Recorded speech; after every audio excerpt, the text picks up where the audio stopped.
Hey everybody, welcome back to another episode of Helmets of the World. I'm Mike B, and today we're going to be taking a look at a helmet that I could have sworn I did a video on years ago, but a commenter actually asked me to do this, and I told him to go look at the video that doesn't exist until now. So today we're going to be taking a look at the what's commonly called the US M88 PASGT helmet, but it's actually what I call an M84 because that's when it was first implemented and used, and the transition from the US M1 steel helmet went over, and these were used in invasion of Panama, and they were covered up by a bunch of like salad stuff, like the scrim stuff, because of the shape of the helmet, right? And the reason is that for the longest time, oops, sorry about that, I hit the camera. For the longest time, people were going away and staying away rather from the swoop down, not the helmet design, right? The Stahlhelm, basically. Because it looked, they were idealistic and they didn't want to look like Nazis and blah, blah, blah, blah, blah.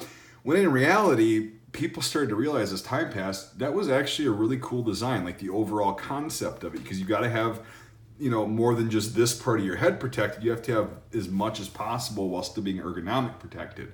So the United States started experimenting with that design in the early 70s, believe it or not.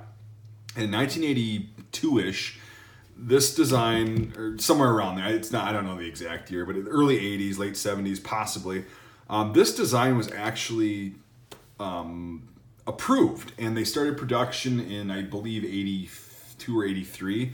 And then by 1984, they officially started phasing out the M1 and were issuing these to US troops. Now, these are made out of Kevlar, which is owned by DuPont. You can actually get in trouble for saying that an aramid helmet is Kevlar if it's technically not DuPont's kind of recipe, I guess, or product. So, but this I can safely say is Kevlar because they were the first helmets to be made out of Kevlar because it was a licensed thing and they actually got the contract. So anyway, so in 1984, this is what came to be. And by about 1988 to 89, you're not going to see a whole lot of U.S. units, even National Guard, that had the steel pot. They were pretty good about producing these rather quickly. And what's interesting about this is it's got like that Stahlhelm look, like that very defined look. But this pretty much set the standard for all future combat helmets around the world, believe it or not. Obviously now we use the ECH, which is just pretty much this same design without the visor.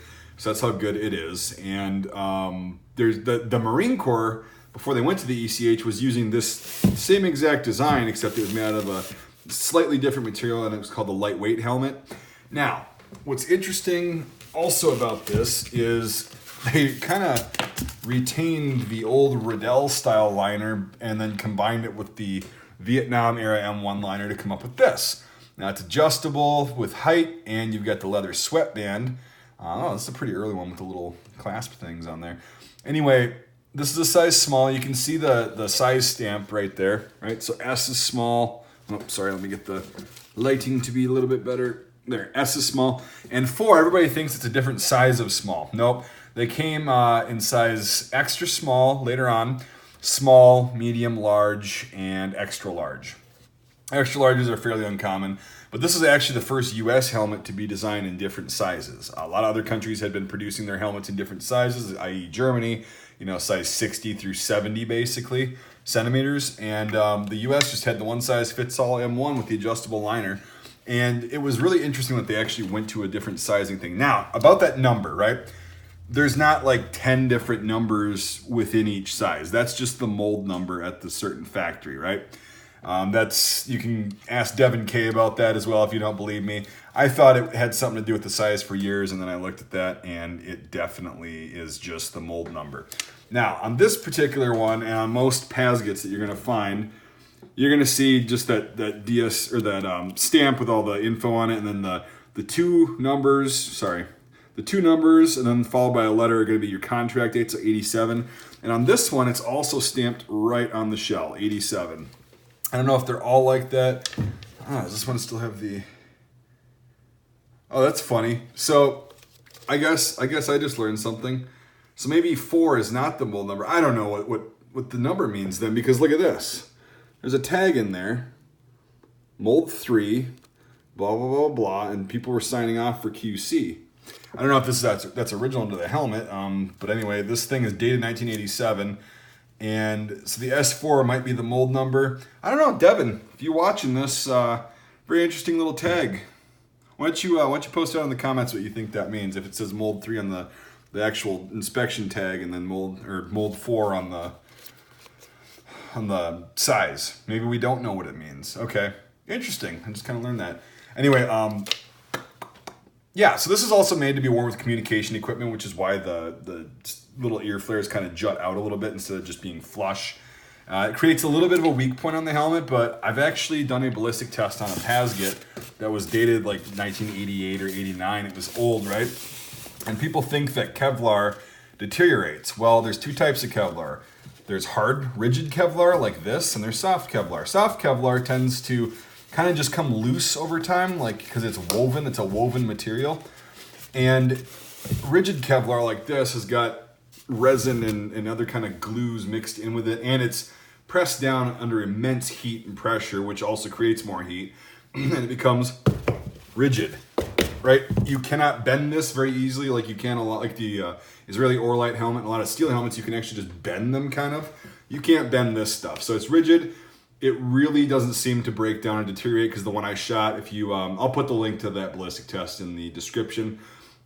That thing performed amazingly. We shot the crap out of it. Of course, it didn't stop rifle rounds, but we were also at point blank, and it's not designed to stop that, but it defeated basically every pistol round. And then we did a multi-hit scenario right here in front after it was all shot to crap with 9mm, put 8 rounds in the same spot, just bubbled out more, no penetration. So that was pretty interesting for a helmet that was designed and implemented in the early 80s. So I believe, not just saying this as an American, but like as a design and having ballistic tested one of these, I think this helmet actually is the one that set the standard and became all the kind of modern helmets that we're using currently.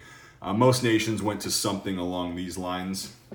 The Schubert helmet, the Italian Sept 2, a bunch of other, the Spectra is basically just a copy of this with a few extra little details. Now the British are using basically the ECH, it's the Virtus helmet. We're using the ECH. So again, that's why I believe this set the standard for all modern combat helmets. And as far as ballistic protection, sure, if you get hit in the face or hit in the head with a rifle round at point blank, it's probably not going to stop. I don't know if an ECH would stop at point blank either, but it's going to give you a lot better chance than steel, and it weighs just a little bit more than the steel pot. So anyway, I'll get into, maybe I'll do another video on the different kind of camouflage covers that came on these, but I mean, those are pretty easy to find. You just got the basic woodland, the 3-color desert, 6-color desert, and the Marine Corps T pattern, and then you have the white cover for it and stuff. That's pretty generic stuff like that. But I just chose to show you this kind of raw.